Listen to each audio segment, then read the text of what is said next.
지식과 사랑 안에서 성장하는 우리의 청년부. 왜 이래요? 지식과 사랑 안에서 성장하는 분이엘 청년부. 네, 그런 제목으로 제가 오늘이 이제 4번째 같은데 지식과 사랑을 회복하라라는 시리즈의 마지막을 한번 정리를 하고, 이제 올 한 해 우리 청년부가 어떻게 하나님을 섬기고 공동체로 섬기며 나가야 할지를 한번 나누고 도전받는 시간을 같이 갖고자 싶습니다. 우리는 지난 시간까지 기독교 신앙의 두 기둥인 무엇과 무엇에 대해서 배웠죠? 지식과 사랑에 대해서 제가 부임해서 2번째 주부터 말씀을 나누었습니다. 한번 생각을 더듬어 봐서 한 달 3주 전쯤에 했던 설교를 기억해 보시기 바랍니다. 아유, 목사님 대단하십니다. 바로 좀 전에 들었던 설교도 까먹었는데 3주 전 걸 기억하라고 하니까 한번 기억해 봅시다. 제가 지식과 사랑의 중요성을 논하면서 참된 지식과 진실한 사랑이 누구한테 있다고 그랬죠? 우리 주 예수 그리스도의 성육신 사건, 요한복음 1장 14절의 말씀을 근거로 해서 독생하신 예수 그리스도 안에 진리와 은혜가 충만하였는데, 그것이 이제 지식과 사랑이라고 말씀을 드렸고, 그래서 누구든지 그 예수님을 만나면 예수님 안에 있는 지식과 사랑을 소유받아서 참된 지식과 사랑을 따라서 살아갈 수가 있고, 이 땅에 사는 모든 고통의 문제를 신앙 안에서 해결할 수 있다라고 첫 시간에 말씀을 드렸습니다. 2번째 시간에는 지식과 사랑의 중요성을 논하면서 무엇을 통해서 이 참된 지식과 진실한 사랑을 공급받을 수 있다 그랬죠? 예배를 통해서, 요한복음 4장에 있는 예배하는 자는 진리 안에서, 성령 안에서 드려야 되는데, 그 진리가 지식이고 성령이 사랑이니 예배를 통해서 무엇을 공급받는다고요? 참된 지식과 진실한 사랑을 공급받게 된다. 그 다음에 3번째 주에는 이 지식과 사랑이 무슨 관계를 통해서 우리에게 공급되어지냐면 바로 목양 관계, 목자와 양의 관계, 하나님이 세우신 목회자를 통하여 교회의 예배와 가르침을 통해서 이 지식과 사랑이 이렇게 전수되는 거다. 목양 관계를 회복해야 한다. 그랬죠. 제가 딴 얘기 있나요? 다 처음 듣는 얘기처럼 멍하니 들으세요? 그랬죠, 제가? 딴 데 가서 동선교에서 설교한 거 아니죠? 정말 이 3가지는요, 정말 중요해요. 하나님이 하나님의 백성에게 은혜를 주시는 통로가 3가지가 있는 거야. 첫째는 그리스도. 그래서 그걸 제가 어떻게 표현했어요? 공로적인 은혜의 통로라고 표현을 했어요. 예수 그리스도가 우리에게 은혜를 주시는 원천이다. 2번째는 예배를 통해서 은혜를 받는데, 제가 표현하기를 과정적 통로라 그랬어요. 그 다음에 이제 목양 관계를 통해서 은혜를 받는데, 그것이 이제 수단이 된다. 그래서 예수님 안에 있는 참된 지식과 진실한 사랑을 교회의 예배나 가르침을 통해서 우리가 공급받되, 그 가르침의 핵심에는 목양의 관계를 통해서 우리한테 공급이 된다. 이게 그리스도인의 신앙생활에 하나님이 어떠한 분이시고 하나님이 우리에게 무엇을 기대하는지를 터득하고 배울 수 있는 유일한 원천이에요. 그래서 혹 여러분들이 오랜 동안 교회 생활하고 나름대로 각자의 자리에서 영혼과 교회를 섬기고 있음에도 불구하고 하나님의 은혜로부터 소외된다는 느낌을 받고 있다면, 혹 정말 실제로 나의 영혼의 상태가 그렇게 안정적이지 못한다면 이 3가지 은혜의 통로가 바르게 되어 있는지를 정말 점검해야 돼요. 예수님과의 관계가 정말 여러분은 돈독하게 되어 있는지를 깊이 점검받아야 돼요. 교회라는 공동체는 결국 무엇을 위해 존재하는 거예요? 우리의 창조주 되시고 구원자 되시는 예수님을 알고 그분이 우리를 위해서 무슨 일을 했으며 우리가 그분을 위해서 어떻게 살아가야 할지를 배우는 집단이 교회예요. 여기서 뭐 딴 거 할 게 뭐가 있나요? 여기서 볼링을 할 거예요. 뭐 당구를 칠 거예요. 할 게 뭐가 있겠어요? 두 번째로 예배의 문제는 정말 중요합니다.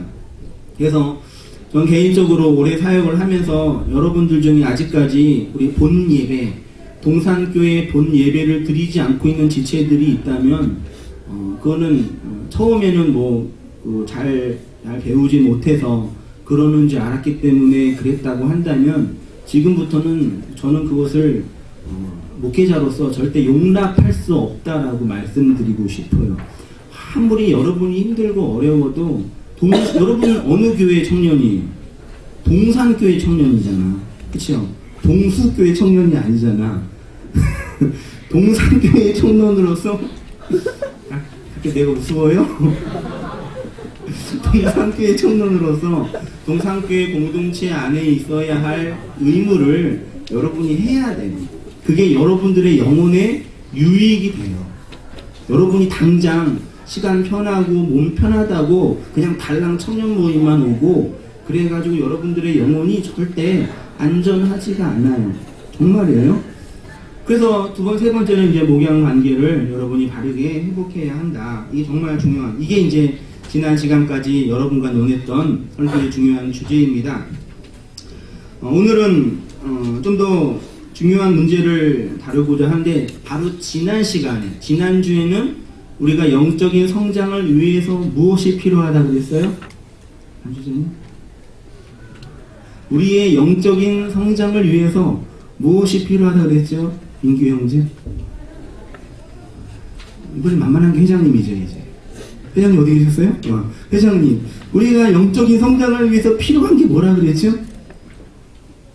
전 임원만 시켜요. 걱정하지 마세요. 총무님, 어디 갔어? 어디 갔어? 얘기 안 드리고. 거기 있어요. 우리의 영적인 성장을 위해서 무엇이 필요하다고 그랬죠? 야, 큰일 났다. 내가 그렇게 설교를 못해요? 경험을 해야 한다 그랬지. 그래서 히브리서 4장이 5장인가 4장인 그 말씀에 대저젖을 먹는 자마다 어린아이니 뭘 경험하지 못했어요? 의의 말씀을 경험하지 못한 자다. 그래서 하나님의 말씀을 경험하지 못한 것이 우리의 영적인 성장을 못하게 했고 결국 우리를 어린아이의 신앙으로 만들었다라는 문제를 오늘은 이제 그 경험에 있어서의 그 내용이 뭔지를 얘기할게요. 그 전에 우리 기독교 신앙에 대해서 한번 좀 논해봅시다. 기독교 신앙의 본질은 종교적인 형식이나 전통을 배우는 것이 아닙니다. 도덕적인 교훈을 훈련받는 것도 기독교 신앙이 아닙니다. 좋은 사람 되고 착한 사람으로 변화되는 것만도 기독교 신앙의 본질이라고 말할 수 없습니다. 기독교 신앙의 본질은 영적이고 내면적이다라는 거예요. 기독교 신앙은 신앙의 대상인 하나님을 향한 참된 지식과 진실한 사랑을 가지고 있느냐 없느냐의 문제예요. 그 지식과 사랑이 풍성하여 그의 삶을 실제로 그 지식과 사랑 속에서 선하게 인도하고 있느냐, 아니면 그 지식과 사랑이 그의 삶에 아무런 영향도 주지 않느냐의 문제예요. 제가 여러분에게 왜 지난주에 나누었던 설교나 강의를 다시 되새기냐면, 여러분이 일주일 동안 기독교인으로 사는데 머릿속에 들거나 마음속에 있는 어떤 진리의 내용이 있어야지 그 내용을 따라 살 수 있을 거 아니에요. 그치요? 그런데 그것이 머릿속에도 없고 가슴속에도 없으면 여러분은 여러분이 인생에 살고 있는 그리스도인으로서의 그 삶의 현장에서 무엇을 가지고 신자로 살 수 있느냐를 묻는 거죠. 그게 없다 이 얘기. 그게 없으니까 막연한 하나님을, 그냥 내가 교회 다니는데 내가 그래도 일요일날 예배 드리는 사람인데 그런 막연한 종교의식으로서의 그리스도인의 삶을 살려고 하니까 성공할 수가 없는 거지. 그래서 영적인 성장인과 성숙은 어떤 선택의 조건이 아니라 그리스도인이면 반드시 이루어야 돼요. 뭐라고요? 영적인 성장이나 성숙은 영적으로 성장하면 좋은 그리스도인, 성장하지 않으면 좀 아쉬운 그리스도인, 그게 아니라 그리스도인의 존재를 결정하는 필연이에요. 좀 어려운 말이니까. 예? 그리스도인의 존재를 결정하는 필연이 영적 성장이라고. 제가 아이가 지금 태어났어요. 지금 걔가 사람이 아니에요. 사람이지. 걔가 뭘 할 수 있어요, 지금? 돈을 벌어요, 엄마 말을 들어요, 설거지를 해요. 뭐래요? 할 수 있는 건 뭐예요? 울고, 불고, 똥 쓰고, 똥 싸고, 그것뿐이 없죠. 할 수 있는 거. 사람이 아니에요. 사람이지. 사람인데 사람 노릇 못하죠. 그런데 그 아이가 시간이 지나는데 성장하지 계속 그 모양 그 모습으로 있다고 쳐요. 여러분, 민규 형제가 21살? 한 살인데 하는 짓이 아무데나 떠들고 막 오지 막 그러면 여러분 이제 그게 볼 수 있겠어요? 그 형제를? 우리의 육체로 그렇게 생각해도 진짜 말도 안 되는데, 영적으로 신자가 태어나서 1년 다니고 2년 다니고 몇 년 동안 교회 안에서 신앙생활 하고 있는데 하는 행동과 삶의 방식은 여전히 어린아이의 신앙이라면 그 성도를 낳은 하나님은 얼마나 가슴이 아프시고 교회는 얼마나 마음이 아프겠습니까? 그래서 신자의 영적인 성장은 선택이 아니라 뭐라고요? 필연, 그의 존재됨을 규정짓는 그 무엇이에요? 네가 성장하지 않고 있다. 그러면 좀 못한다. 그게 아니라 너는 지금 그리스도인으로서의 영적인 삶에 아주 중대한 문제가 있다라고 말할 수가 있는 거예요. 인정되세요? 인정되죠? 제가 이상한 말 하고 있지는 않죠? 기분 나쁘게 듣지는 말아요. 그래서 기독교 신앙의 본질은요, 인간의 근본적인 문제를 우리 이 여호와라는 이 기독교의 종교의 본질은 기독교 문화를 창출하고 청년들과 교제하고 어떤 이렇게 좋은 환경을, 그게 아니라 그의 영혼과 내면의 그 본질을 다루는 종교예요. 인간이 태어나면서부터 가지고 있는 하나님과의 망가진 관계의 그 무엇을 다루는 종교예요. 하나님 없이는 모든 인간은 죽음에 놓여 있고 하나님의 불붙는 진노가 지금 당신의 삶을 기다리고 있다라고 말하는 종교예요. 무엇을 위하여 살아가며 어디를 향하여 살아야 할지를 성경이 우리에게 가르쳐주는 종교예요. 그런데 오늘날 우리 기독교가 잃어버리고 있는 중요한 사상이 바로 이거예요. 인간의 가장 근본적인 문제에 대한 답을 찾으려고 하지 않고 교회 다녀서 기분이 좋아지고 혹 교회에 다녀서 신앙생활에서 내가 하지 못하는 것 이루고 어떤 그런 보편적인 종교에서 다루려는 태도로 기독교를 이해하려고 하는 거예요. 그러니까 세상 사람들이 교회를 보면서 니네랑 나랑 차이가 뭐가 있느냐라는 그런 식의 핀잔을 우리 안에 하는 거죠. 우리가 믿고 있는 기독교 신앙은 하나님 앞에 자신이 얼마나 큰 죄인인지를 깨닫게 하는 신앙입니다. 이 세상을 향한 하나님의 불붙는 진노가 지금 모든 인간들의 머리 위에 나타나고 있다고 말하는 종교입니다. 지금 당장 그 길을 돌이키지 않으면 당신의 영혼은 죽음 속에서 절망할 수밖에 없다고 말하는 종교예요. 이런 문제, 이런 이 무거운 문제, 이 중차대한 문제를 다루는 게 쉬워요, 어려워요? 쉬워요, 어려워요? 어렵죠. 어른들 중에 한 50, 여러분 부모님 50대 되시잖아요. 60대 되시는 분들이 이제 사회생활 열심히 하셔서 이제 나이도 드셔서 몸이 많이 약하시잖아요. 그럼 뭘 받으라 그래요? 종합검진을 받으라고 와요. 근데 부모님들이 대부분 안 간다고 해요. 나 건강하다? 내가 왜 가냐? 공짜로 해준다고 해도 안 간다고 해요. 근데 그 심리가 뭔지 알아요? 그 심리가 혹시 가서 내 속에 암이라도 있으면 어떻게 할까? 그 부담 때문에 못 가는 거예요. 네. 그 한번 생각해 봅시다. 병원에 왔어요. 검진을 했는데 이게 지금 암 사기예요. 암 사기예요? 웃을 일이 아니야. 암 사기야. 그 의사가 와가지고 동안 형제 암 사기예요. 건강하죠? 네. 암 사기예요. 의사가 그러면 기분 좋아요? 싫어요? 아우 할렐루야. 그러겠어요? 의사를 때리고 싶은 마음이 들겠죠. 그래서 맞는 의사도 있어요.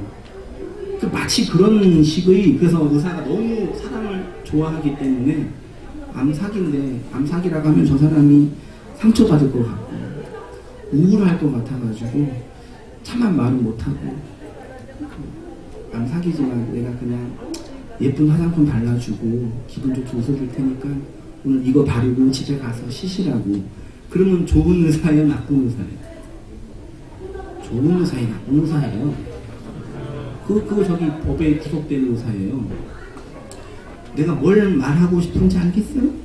로이드 목사님이 그 구라파 영국의 교회, 그 시대에 그 무너져 있는 교회를 보면서 어떻게 비난했냐면, 오늘날 영국 교회는 암 사기 말년에서 죽음을 향해 가고 있는 사람들을 향해서 감기약 주고 있다라고 얘기했어요. 그래서 당신은 감기 걸렸으니까 가서 좀 기분 좋게 있으라고. 기독교는 그런 식의 사람을 기쁘게 하고 편안하게 하는 종교가 아니라, 인간이란 하나님 앞에 암 사기가 뭐야? 죽음 앞에 놓여있는 절망적인 존재라 끊임없이. 그래서 당신이 그 길에서 돌이켜서 하나님을 제대로 믿지 않으면, 당신은 번영하면 그 번영 때문에 더 멸망의 길을 가고, 혹시 찌리찌리 가난해서 고난 속에 있다면 그 가난과 고난으로 말미암아 더 고통받는 인생이 될 것이라고 성경이 우리에게 말하고 있는 거죠. 그러니까 제가 결국 말하고 싶은 거는, 기독교 신앙에 다루는 내용은 인간의 내면의 그 깊은 심연의 그 무엇, 존재의 문제를 다루는 거예요. 인간의 인간됨을. 한 자매가, 전에 섬겼던 교회 자매가 참 그 예쁜 자매였어요. 성격도 좋고 머리도 좋고 공부도 많이 하고 좋은 데 나온 자매인데, 같이 성경보를 하다가 저한테 질문을 묻는 거죠. 목사님은 길가에 걸어다니는 강아지가 부러울 때가 없었냐? 뭔 소리냐? 나는 여기 길에서 혼자 다니고 있는 강아지가 부러울 때가, 내가 제가 됐으면 좋겠다고. 어떤 심리인지 알겠어요? 한 사람이 인간이 태어나서 자기 인간됨의 그 처절함을 느껴보지 않는 사람은 기독교 안으로 들어올 수가 없어요. 잘 들어요? 한 사람이 인간이 태어나서 인간으로 이 세상에 산다는 것이 얼마나 고통스러운 일인지 한 번쯤은 체험하지 않는 사람은 교회 안에서 그리스도를 붙잡을 수가 없어요. 그냥 동호회 활동하고 친한 친구 얼굴 보는 건 할 수 있지. 근데 그의 깊은 심연의 문제를 하나님 앞에 다루고, 하나님 앞에 한 존재자로 아무것도 없는, 다 발가벗겨진 인생으로 서 있는다는 것은 고통스러운 일이죠. 그 문제를 해결받는 종교가 기독교 신앙. 그래서 어떤 사람이든지 부귀가 있든 많이 배웠든 조금 배웠든 잘났든 못났든 이 인간의 근본적인 문제를 해결받는 사람은 그리스도 안에 있는 참된 행복과 은혜와 평강을 누리면서 하나님의 뜻을 따라 살아갈 수가 있는 거지요. 여러분의 영혼을 정직하게 돌아보시기 바랍니다. 주일날 좀 힘들면 목금요기대 때 오시든지, 그것도 힘들면 저쪽을 보세요. 저쪽을 보세요. 시작. 저게 뭐예요? 동계 수련의 주제예요. 호세아서 6장 1절 16절. 여기 수련회 3박 4일 동안 얼마나 좋은 시간이에요. 그렇게 은혜의 방편들을 잘 활용해서 여러분들이 여러분의 내면의 본질의 문제를 한 번쯤은 깊이 점검받아서 어떻게 살아야 할지를 배우는 그런 시간이 되었으면 좋겠어요. 영적인 성장은 인간 존재의 문제이고, 우리의 죄의 문제이고, 하나님과의 관계의 문제이고, 성품의 문제이다. 오늘은 이제 성장하지 않는 신앙의 문제에 있어서 우리로 하여금 성장하게 하는 그 내용이 의의 말씀의 뭐라고요? 경험에였어요. 그래서 지난주는 경험의 문제를 면했다면 오늘은 의의 말씀의 문제를 다룰 텐데 이게 되게 중요한데 만만하지 않게 어려워요. 근데 이거 알면은 기독교 신앙에 더 깊이 들어갈 수 있는 내용이에요. 우리 히브리서 5장 12절 14절 말씀 원고 있는 사람 원고 보시기 바랍니다. 함께 같이 한번 읽어보겠습니다. 시각. 때가 오래되었으므로 너희가 마땅히 선생이 되었을 터인데 너희가 다시 하나님의 말씀의 초보에 대하여 누구에게서 가르침을 받아야 할 처지니 단단한 음식은 못 먹고 젖이나 먹어야 할 자가 되었도다. 이는 젖을 먹는 자마다 어린아이니 의의 말씀을 경험하지 못한 자요. 단단한 음식은 장성한 자의 것이니 그들은 지각을 사용함으로 연단을 받아 선악을 분별하는 자들이니라. 젖을 먹는 어린아이 신자가 장성한 신자가 되기 위해서는 단단한 음식을 먹어야 하는데 이 단단한 음식은 조금 어려운 어떤 단계의 기독교 신앙이 아니라 그랬어요. 이 단단한 음식은 의의 말씀을 경험하는 음식이에요. 그래서 그것이 의의 말씀이 우리를 성장하게 하는 거예요. 그렇죠? 안 어렵죠? 그러면 의의 말씀은 뭐냐? 크게 두 가지가 있는데 우리를 의롭게 하는 말씀인과 의에 관한 말씀이에요. 의의 말씀은 의가 무엇인지 설명하는 말씀이 의의 말씀이고 또 한 가지는 누구를 의롭게 한다고요? 나를 의롭게 하는 말씀이 의의 말씀이에요. 그럼 이 의가 뭐냐? 의로움이 뭐냐? 이게 성경에 구약부터 쭉 내리고 있는 정말 중요한 사상인데 제가 성경 구절 몇 가지만 예를 드렸어요. 이거 한번 보세요. 창세기 6장 9절 이거 한번 자매님이 읽어보겠습니다. 창세기 6장 9절 없는 분 같이 읽어보세요. 시작.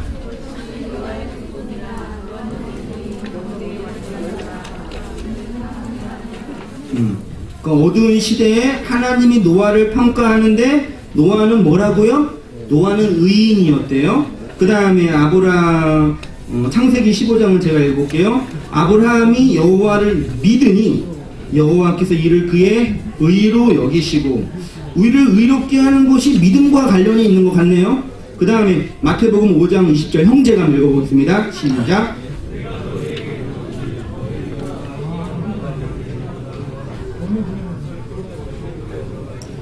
우리에게 천국에 갈 수 있는 조건으로서의 의가 있는데 그 의는 서기관과 바리새인과 비교를 하시네요. 그 의가 뭘까요 그러면? 그 다음에 로마서 1장 17절 우리 자매님이 한번 봅시다. 시작.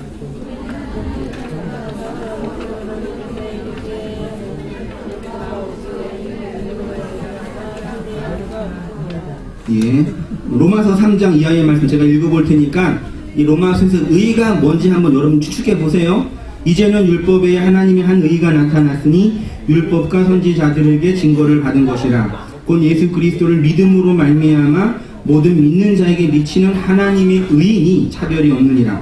모든 사람이 죄를 범하였음에 하나님의 영광에 이르지 못하더니 그리스도 예수 안에 있는 성령으로 말미암아 하나님의 은혜로 값없이 의롭다 하심을 얻은 자 되었느니라. 이 예수를 하나님이 그의 피로써 믿음으로 말미암아 화목제물로 세우셨으니 이는 하나님께서 길이 참으시는 중에 전에 지은 죄를 간과하심으로 자기의 의로우심을 나타내려 하심이다. 곧 이때에 자기의 의로우심을 나타내사 자기도 의로우시며 또한 예수 믿는 자를 의롭다 하려 하심이라. 예수님과 관련이 있네요. 예수는 우리가 범죄한 것 때문에 내어줌이 되고 우리의 의롭다 못하네요. 의롭다 하시기 위하여 살아나셨느니라. 의라는 것은 본질적으로 뭐냐? 절 보세요. 의라는 게 뭐냐면 창조주 하나님이 피조물인 인간을 향하여 가지고 계시는 의지예요. 이게 좀 어려운 말로 하나님의 도덕적인 의지라고 해요. 나중에 뭐 성경 공부할 때 배우면 좋고요. 하나님의 도덕적인 의지라 하면 뭐냐면 하나님이 당신의 피조물인 인간들에게 기대하는 그 무엇, 인간이라면 이렇게 살아야 한다는 그 의지가 있어요, 없어요? 조금 있을까요? 많이 있을까요? 조금 있을까요? 많이 있을까요? 이게 어마어마하게 있어요. 그걸 다 받아들이면 사람이 미칠 수가 있어요.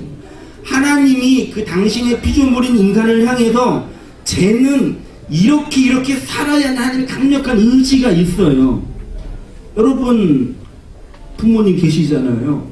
부모님이 여러분에게 바라는 의지가 있어요, 없어요? 여러분 없어요? 버렸어요? 그래, 네 마음대로 살아라. 네 인생 네 거지. 아유, 하고 싶은데. 그래요? 아니지. 잘못된 길로 가면 가지마. 그러고 너 왜 그 식으로 행동해? 맞고 가지 말라고 막 하잖아요. 그런 거죠. 저는 안타깝게도 영어를 잘 못해요. 불행한 일이죠. 하려고 15년 동안 노력했는데 작년에 포기했어요. 목회만 열심히 하자. 꼭 모르죠. 그 아쉬운 게 뭐가 있냐면, 왜 우리 엄마 아빠는 어렸을 때 날 때리면서 영어를 안 가르쳤을까? 그런 아쉬움이 있어요. 물론 저의 그런 연약함이지만, 그러니까 창조주 하나님이 당신의 피조물인 인간을 향하여 너는 이렇게 살아야 한다는 강력한 의지가 있어요. 그게 하나님의 의예요. 인간은 그 의를 따라 살아가야 할 존재인데, 아담이 죄를 범해서 이 의가 파괴된 거예요. 이 의가 파괴됐는데, 파괴된 의가 두 양상으로 나뉘어져. 그래서 첫 번째는 의가 파괴돼서 법적으로 책임을 져야 돼. 죄인이 된 거예요. 죄의 형벌을 받게 된 거예요. 두 번째로 법적으로 죄인이 된 것뿐만 아니라 실제적으로, 날 봐요, 중요해. 실제적으로 인간의 내면이 부패하고 썩어서 문드려졌어요. 그래서 하나님이 기대하는 삶의 방식으로 살아갈 수 없는 존재가 됐어요. 그런데 이런 우리를 구원하기 위해서 누가 오셨어요? 예수님이 오셔서 십자가상에서 내가 다 이루었다 그러고 돌아가셨어요. 그래서 바울이 로마에서 계속 말하고 있는 것처럼 누구든지 예수를 믿으면 예수의 의가 믿은 그 신자의 마음속에 전가돼서 그 사람이 의로운 자가 돼요. 믿으십니까? 그런데 이제 문제가 뭐냐면, 여러분 예수님 믿지요? 믿지요? 그런 딜레마에 안 빠져요? 내가 예수님 믿는데 변하는 게 없네요. 겉으로는 변했지. 예배도 드리고 봉사도 하고, 실제로 여러분의 내면은 세상에 있는 여러분의 친구들과 질적으로 차이 나요, 안 나요? 말하기 싫어요? 나요, 안 나요? 솔직히 나면 좋겠지만 안 나요. 어느 때는 예수 믿지 않는 사람보다 더 부패하고 썩은 요소가 내 안에 일어나서 날 힘들게 하잖아요. 그럼 뭐냐, 이게 예수님 믿은 게. 예수님이 나 때문에 다 죽으신 십자가의 완전한 사역이, 그럼 내 안에 뭐가 있느냐, 그런 반론이 나오잖아. 이것 때문에 고민한 사람이 너무 많아. 예수님 믿었는데 천국 백성이 됐다고 확신하고 또 은혜도 경험하고 은혜도 받고 환상도 경험하고 은사도 경험했는데, 실제로 나의 내면은 여전히 세속적이고 하나님 안 닮아가고 여전히 부패해서 썩어 문드러져 있는 나를 본다, 이 얘기예요. 그럼 무엇 때문에 그러냐? 이게 구원의 두 가지 요소 때문에 그래요. 봐요. 예수님이 우리를 위해서 십자가에 죽으셔서 우리가 의로운 사람이 됐어요, 안 됐어요? 여러분 의인이에요, 아니에요? 의인이죠. 여기 아까 봤던 거 보면, 여기 마태복음 5장 20절 보세요. 마태복음 5쯤에 내가 너희에게 이르노니 너희 의가 누구보다 낫지 않으면요, 서기관과 바리새인보다 낫지 않으면 어디에 못 들어가요? 천국에 못. 서기관과 바리새인들이 세웠던 의는 하나님이 세워준 의가 아니라 인간이 세운 의예요. 우리를 천국으로 인도하는 의는 인간이 세우는 의가 아니라 하나님이 주시는 의예요. 그래서 우리는 의로운 자가 됐는데, 그건 법적인 의미에서의 의예요. 그래서 그거를 구원론적인 용어로 따릅니다. 칭의. 뭐라고요? 칭의는 믿음으로 의롭다 하게 하는 말씀인데, 하나님이 여전히 죄인이야. 누가? 여러분이. 예. 그런데 하나님이 예수님이 십자가에 죽으신 사건을 보면서 의롭다라고 정해주신 거예요. 의로운 새, 의로운 백성, 법적으로 정해줬어요. 근데 문제는 뭐예요? 하나님의 법에서는 의로운 자가 됐는데 인간의 내면은 의로워요, 안 의로워요? 변한 게 하나도 없다고, 변한 게. 그래서 그 다음이라는 거기서 필요한 구원이 뭐냐면 무슨 구원이에요? 성화의 구원이 필요해. 그래서 예수님을 믿고 실제적으로 나의 부패한 이 내면이 거룩해지는 과정이 있어야 돼요. 알겠지요? 이해되시죠? 이해되면 크게 아멘 해주세요. 그러면 이 성화가 어떻게 일어나? 이게 되게 중요해. 성화가 어떻게 일어나냐? 우리를 하여금 의롭게 하는 진리를 경험할 때만 성화가 일어나. 그래서 오랫동안 신앙생활하고 예배생활하고 봉사생활해도 우리가 변하지 않는 거예요. 왜? 우리의 내면을 의롭게 하는 말씀이 아니라 그냥 지적으로 이해되는 말씀, 감정적으로 동의하는 말씀, 전통적으로 경험한 말씀이었지 실제로 나의 내면을 의롭게 하는 경험의 말씀이 되지 않았어요. 그러면 나를 의롭게 하는 그 말씀의 체계는 뭐냐? 하나님의 의로운 말씀이 내 안에 들어오면 여러분 나름대로 인생에 대한 견해가 있어요, 없어요? 있지요. 이게 좋은 말로는 뭐라 그래요? 신념. 각자의 신념이 있죠. 나쁜 말로는 고집. 더 나쁜 말로는 개똥철학. 근데 이게 나이가 드신 분들은 더 많이 있고 여러분 좀 덜 있죠. 왜? 산 세월이 적기 때문에. 근데 우리로 하여금 의롭게 하는 말씀은 뭐냐면, 잘 들어요. 우리가 쌓아왔던, 우리가 세웠던 우리 나만의 인생에 대한 견해와 고집과 개똥 철학을 부시고 들어오는 거예요. 네? 부시고 들어와야지 우리를 의롭게 하는 말씀이 돼요. 그래서 여러분이 주님 만나면 뭘 해요? 회개를 하잖아. 회개가 뭐예요? 내가 잘못 쌓았던 나만의 철학과 고집과 인생에 대한 견해와 편견이 나를 의롭게 하는 말씀이 무너뜨리고 들어오는 거예요.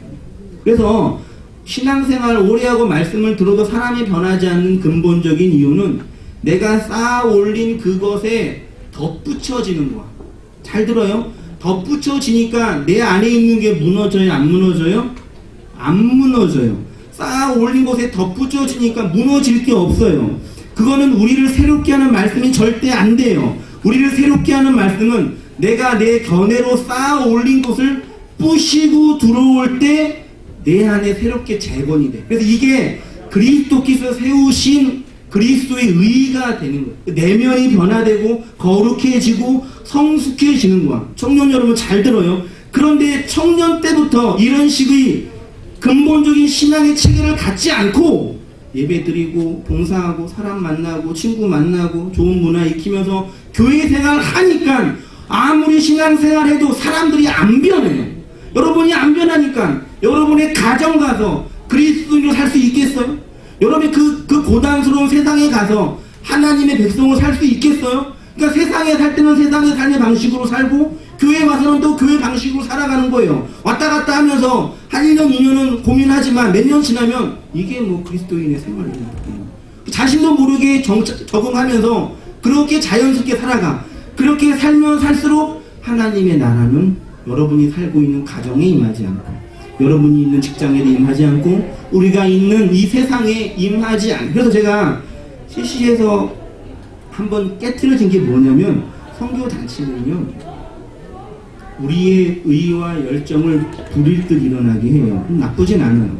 그런데 무엇인가 주님을 위해서 세계 복음화, 민족 복음화, 하나님의 나라의 영광 막 일을 하는데 그 일은 어디에서부터 일어나야 돼? 내 마음에서부터 일어나야 되는데 내 마음을 무너뜨리는 삶을 안 살고 그런 다양한 기독교 일만 해요. 거기다 또 교회랑 비교도 하지요. 또 다른 사람과 비교하면서 에이 교회는 왜 그래, 에이 조 목사님은 왜 그래, 다르네. 그게 쏴이 짬뽕이 돼가면 개똥철학이 돼버려요. 그래서 정리가 안 되는 이상한 그리스도인이에요. 나중에 통계단체 그만두고 교회에서 정착 못하고 왔다 갔다 하면은 교회 들어오지를 못하고 나가지를 못하고 왔다 갔다 하면서 기웃거리는 성도들이 되는 거예요. 그래서 우리를 의롭게 하는 말씀은 자기 깨어짐에 이르게 하는 말씀. 그러니까 우리를 여러분이 가지고 있는 그 의 있죠? 그거 가지고는 천국 가요 못 가요? 가볼까 한번? 가볼까? 하다가 이거 아니에요. 그럼 어떡하려고요? 응? 그때는 뭐 돌이킬 수 없잖아요. 무서워요. 자기 깨어짐에 이르게 하는 말씀이 우리를 의롭게 하고 우리를 성숙시켜요. 성화는 제가 이렇게 썼네요. 실제적으로 인간의 부패하고 오염된 내면이 회복되고 치료되는 과정으로서의 과정, 내용. 그런 이런 실제적인 구원의 과정은 자동적으로 이루어지는 것이 아닙니다. 이 구원의 과정의 핵심에는 자기의 의를 버리는 자기 깨어짐이 반드시 있어야 합니다. 줄치세요 이거. 손을 잘 안 와요. 우리는 이러한 자기 깨어짐을 흔히 회개라고 합니다. 의의 말씀은 자기 깨어짐에 이르게 하는 말씀입니다. 결국 자신의 의로움을 버리게 하는 말씀입니다. 이러한 말씀의 경험이 있을 때만 비로소 우리는 우리의 부패한 내면이 거룩하게 되는 거죠. 그래서 히브리서 4장에 있는 말씀의 효과가 뭐예요? 하나님의 말씀은 살아있고 활력이 있어서 좌우의 날선 어떤 검보다 예리하여 혼과 영과 관절과 골수를 찔러 쪼개기까지 하며 또 마음의 생각과 뜻을 판단하니라. 하나님의 말씀의 효과가 찌르는 것과 쪼개는 것과 판단하는 거예요. 여기 판단하는 건 뭐냐면 마음의 생각을 드러내는 거예요. 하나님의 말씀이 여러분이 어떠한지를 드러내는 거예요. 내가 설교를 하는데 막 이렇게 믿은지 열을 토하니까 한 장면 끝나고 나서 기분이 나빴나 봐. 아니 목사님 왜 날 비난해요? 왜 날 비난하세요? 내가 누군지도 모르는데 왜 그걸 비난하냐고. 그러니까 나는 말씀을 했는데 말씀이 캥기는 거지. 자기가 스스로.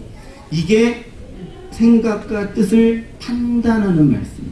그래서 하나님의 말씀이 강력한 예리한 칼이 돼서 그의 내면을 훅 파헤치고 지나가서 그의 내면의 본질을 뒤집어 엎는 거예요.